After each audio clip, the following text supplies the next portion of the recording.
Datuk Seri, kalau ikut YB Harudin, dia salam Datuk Seri pun dah menjadi minat dia untuk politik. Saya hanya mendapat pencerahan daripada ayah saya bahawa Datuk Seri pernah membawa perubahan dari segi pendidikan. Soalan saya, isunya adalah media. Media hanya mempukatikkan ahli-ahli politik yang menyatakan ahli politik hanya untuk kuasa saja. Jadi saya nak minta pandangan Datuk Seri, macam mana kita nak bagi pembaruan dan pengenalan untuk belia-belia bahawa ahli politik membawa dasar yang baik. Baik, terima kasih. Salam kepada Bapak. Saya di antara tugas yang saya minati dulu dan rasa gembira lah bertugas adalah termasuk sebagai Menteri Pendidikan.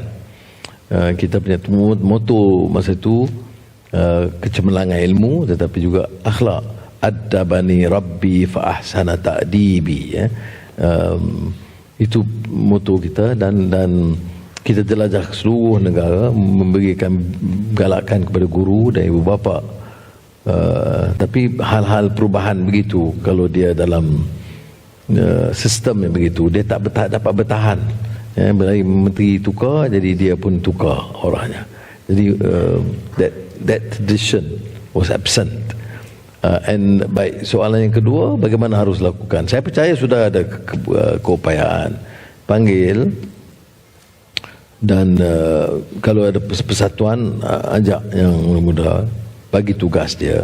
Kalau dia minat futsal, buat program melalui futsal. Tak semestinya terus bincang tentang wacana ilmu dan Pandora Papers. Mula dengan apa yang dia minati lah, ya. Kita kena ada cara dia, ya. Saya percayalah sudah lakukan ini, cuma kena perbanyakkan. Dia kena ada kategori, ya. Mana yang kurang persatuan? Wanita, okey. Anak muda, okey. Jadi kita ada penekanan setelah melihat secara kritis.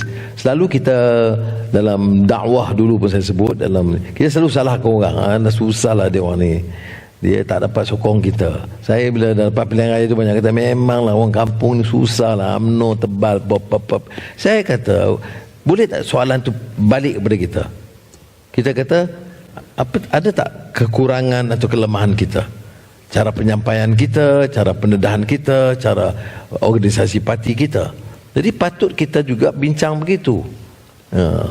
Dalam dakwah begitu, dia tengok kesalahan atau kelemahan orang, dia juga tengok kelemahan kita. Mungkin pembicaraan kita kurang. Kalau saya tengok dalam beratus orang hadir hari ini, yang minat yang saya sampaikan 20%.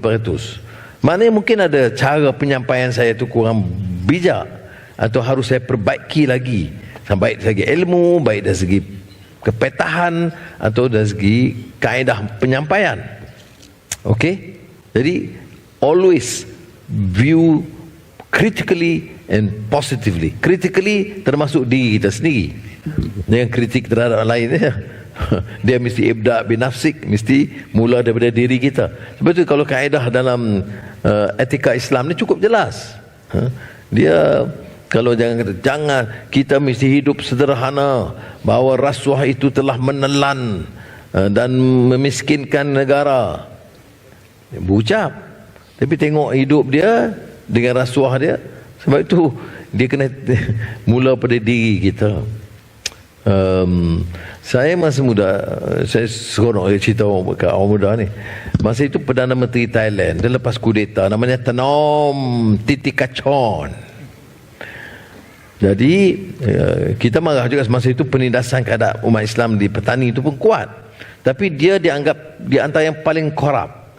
Ada bantuan daripada Amerika Syarikat, puluhan juta dolar Amerika, semua masuk ke kantung dan akaun dia. Okey. Jadi masa itu kita timbul kesedaran, jangan jadi seperti Tanom Titikachon. Masa itu kita orang muda, bangsat Tanom Titikachon, korup dan menindas.